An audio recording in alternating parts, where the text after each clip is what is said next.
straight gas in it. It is an oil system. It's got an oil pump and an oil reservoir. I don't like to rely on those. I know they're designed for that, but what happens if the pump goes out and you don't know it? Then your stuff just blows up.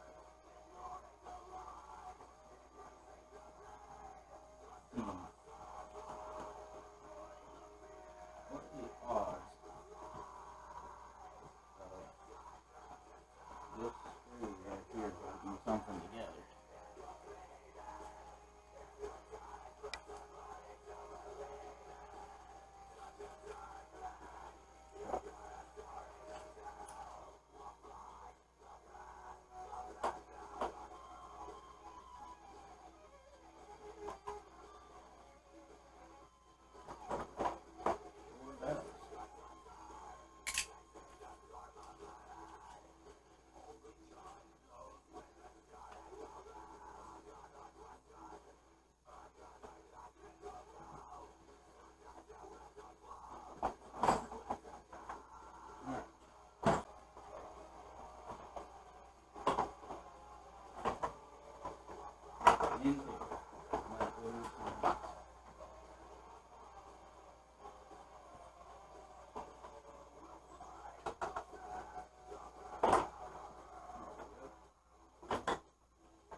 Well, can you guys see what's going on? Pretty good. Okay. Gas cap.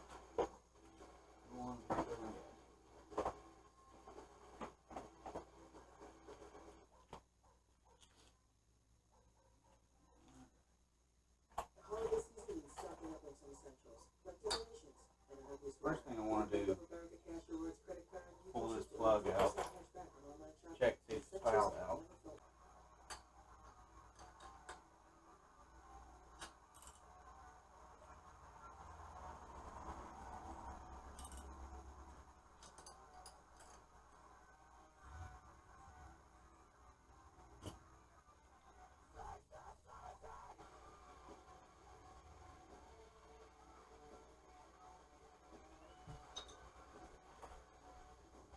Alright, so it is very wet, which makes sense because it's flooding itself out.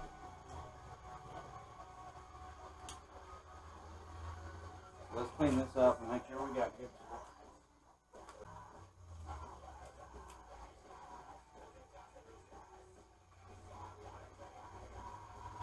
I'm going to try to make it so you guys can see this as well.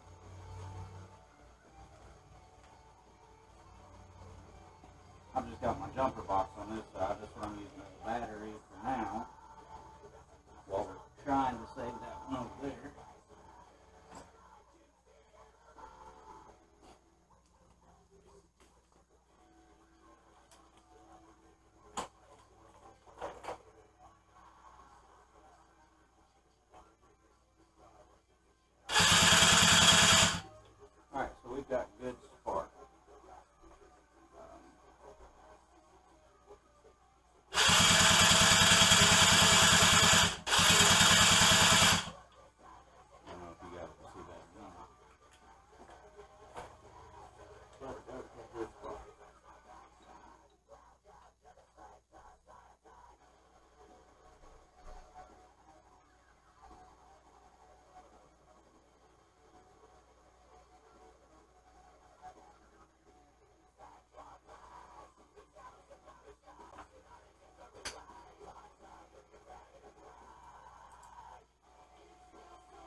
only wants to run the choke.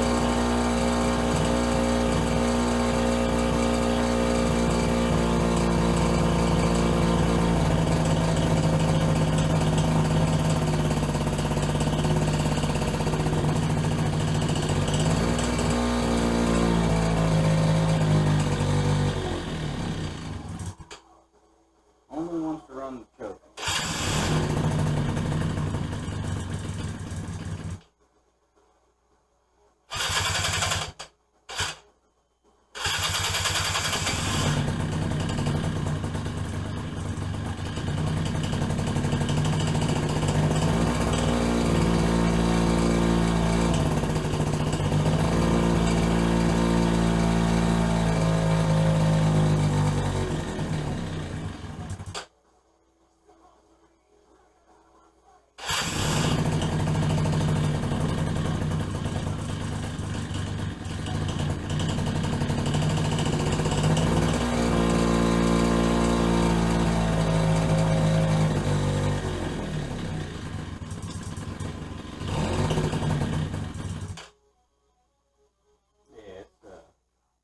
It is overloading with fuel, like a lot of fuel. So what we'll go ahead and do is take the carburetor off and check that float position. I'm kind of wondering if it's only wanting to run on choke because it's overloaded. Like, you turn the fuel off, you'll get it to start. It'll run on choke, I think, because it's got so much fuel in it. And then once the fuel starts to drop down, it'll run off of choke. But then you got to turn the fuel back on. So, let's get that carburetor off there and get the gandering at it.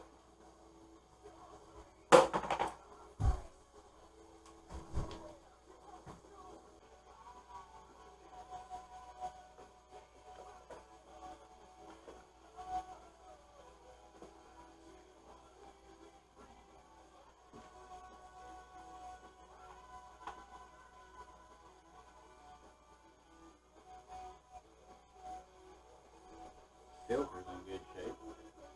That's a plus. It's always a plus.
Now, out of curiosity, I'm going to turn the fuel on. I want to see if it's coming out of the overflow or what. Because if it's coming out of the overflow, then hopefully it's just that screw. Yeah, it's coming out of the overflow. So let's see if we can give that screw a good wrench. If that plugs it off, we'll try it again.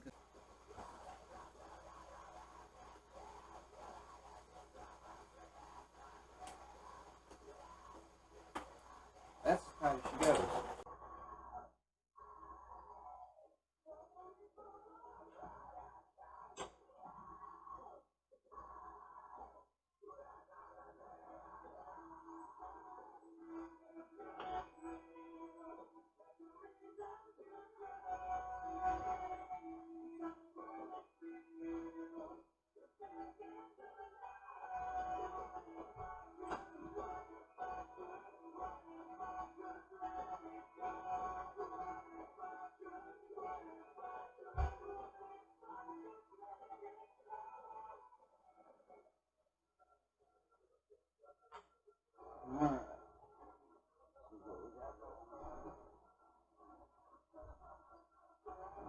So,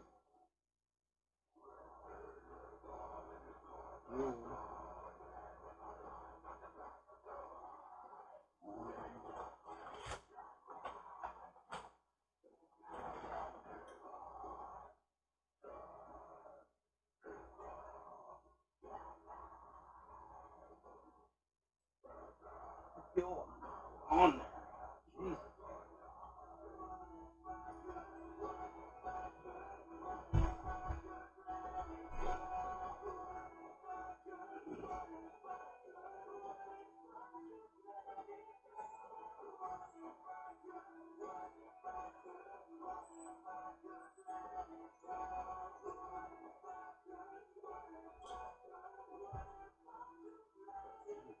Alright. Finally got that fuel line on.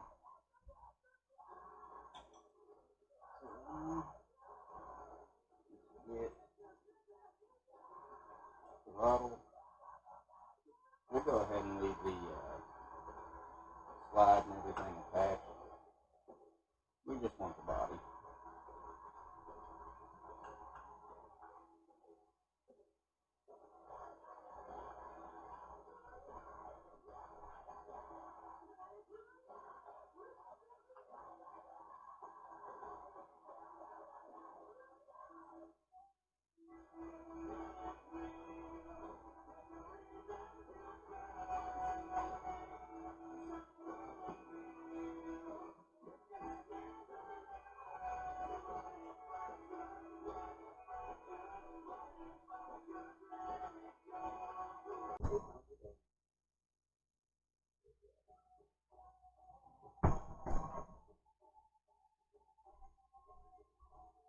Alright. So, there's the carburetor.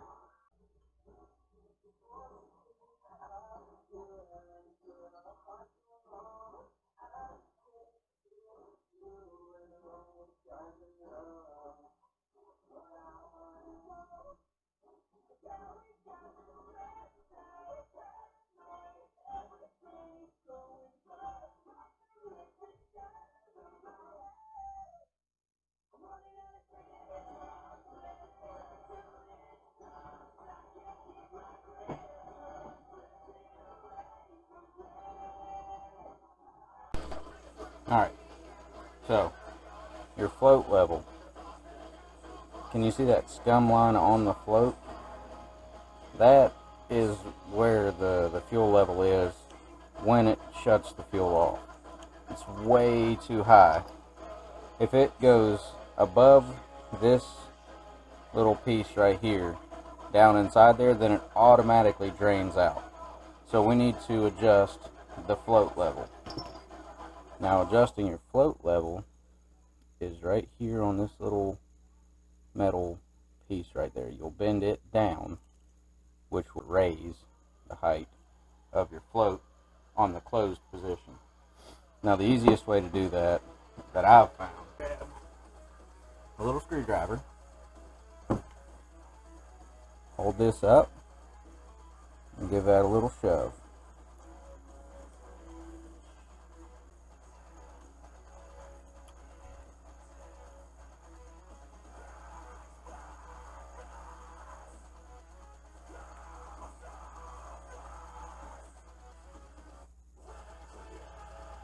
Alright, so that was a little much. So, maybe not.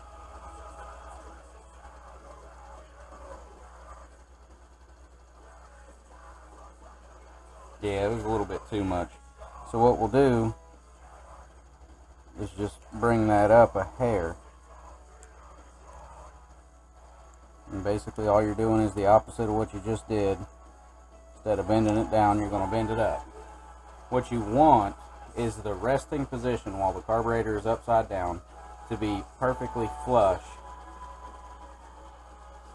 when it's just sitting there with the weight of the float. So right now it's still angled up a little high, but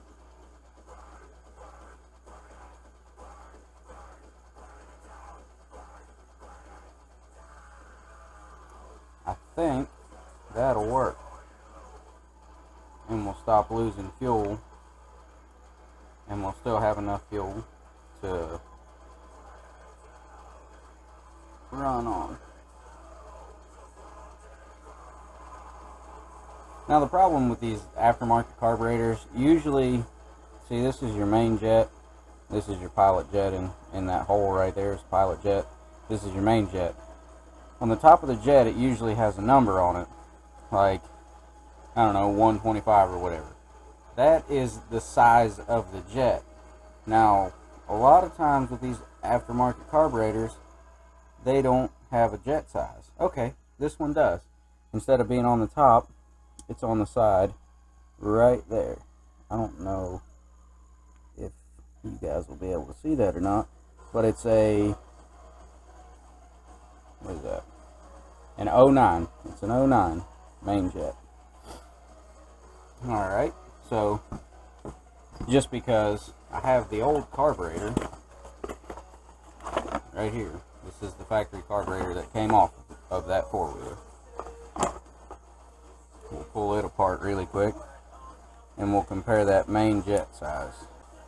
Once we get this four-wheeler done, get this taken care of for my buddy, we're cleaning this garage because I'm getting real tired of it.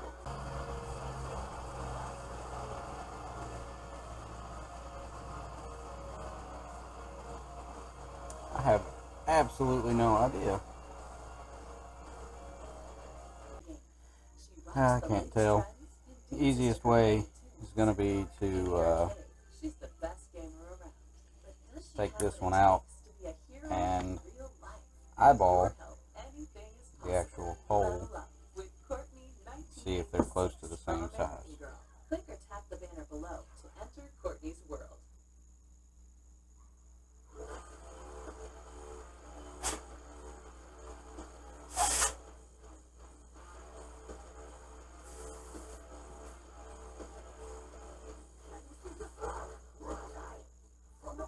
They are nowhere close to the same size. Let's see if I can get. Alright, so you see the size of that hole? Alright, now look at the size of that one.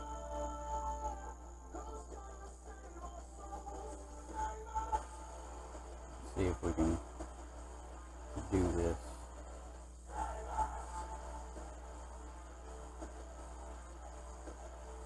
It's so hard on camera because everything's upside down and backwards.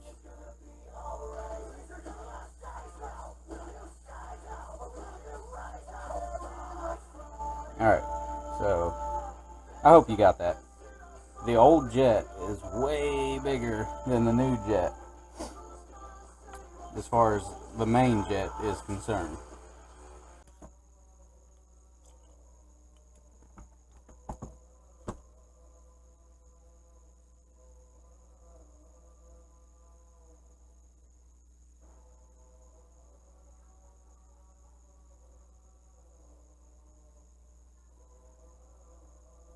Alright, so the old pilot jet was a 30, and the new one is a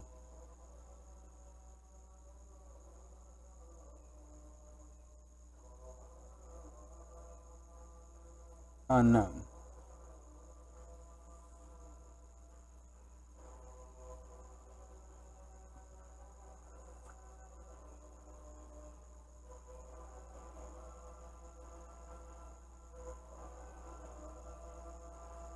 Alright, so I think we found our problem.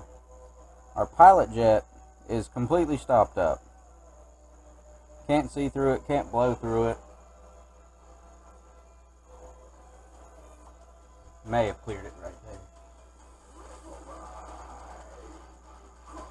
Nope. Alright, so that's our idle problem. We have a clogged pilot jet. See if we put some compressed air to it, if we can't blow out. Now just a quick note, whenever these are sucking fuel, they suck from this side up. So in theory, if you blow this way, whatever is stuck this way is going to be looser this way. Does that make sense? Because if you're sucking it up and it's built up and you blow it back down, it's not packed as tight this way as it is this way. So it should blow out.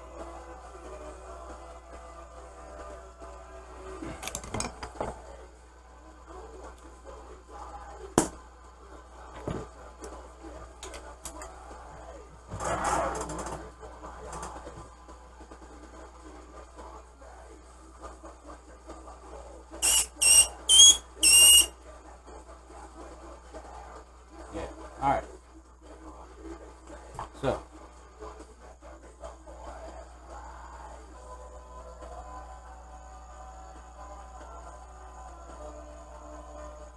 it's so hard to do.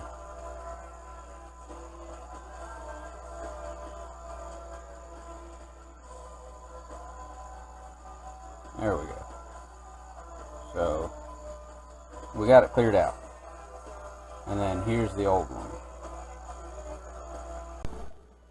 Alright, so before we get any farther, we've got the carburetor on. What we want to do is turn the fuel on.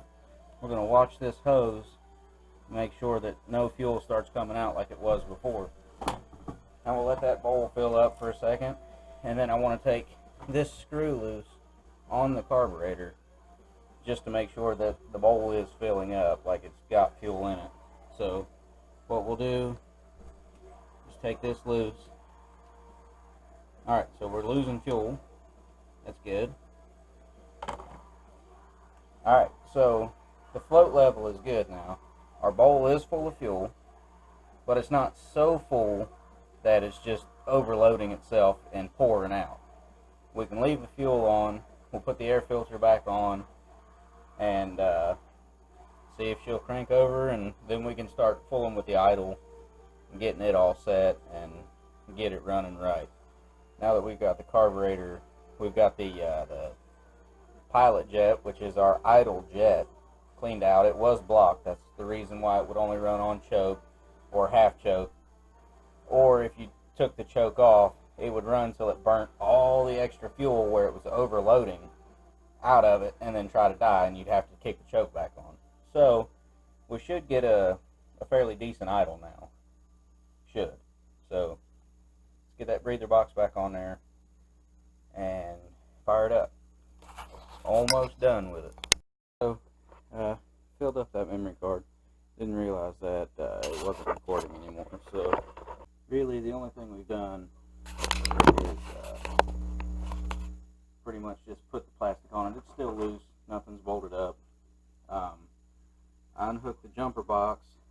We got the carburetor back on. I put the jets from the old carburetor in this carburetor and readjusted the float.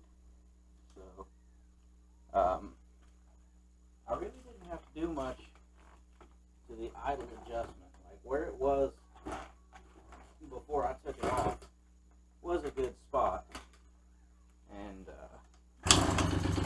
fires right up. Idles really well. There's really nothing else to do to it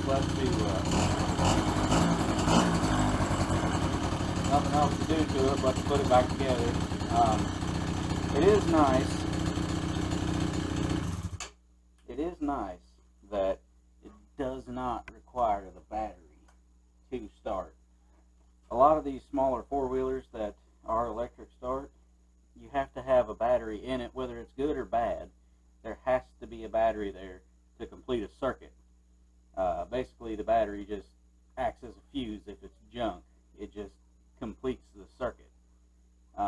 In this one's case, it doesn't have to have the battery, so the fact that that battery is probably bad isn't that big a deal because you can just kickstart it. So, that's pretty much it. I'm going to put the plastic back on and get everything screwed back together. That's going to be it for this episode. Like I say, my buddy Nick asked me if I could help him out with it. He's always been there for me. He's a great guy. Least I could do was help him get his boy's four-wheeler back up and running. But Alrighty guys, thanks for watching. I'll catch you in the next one.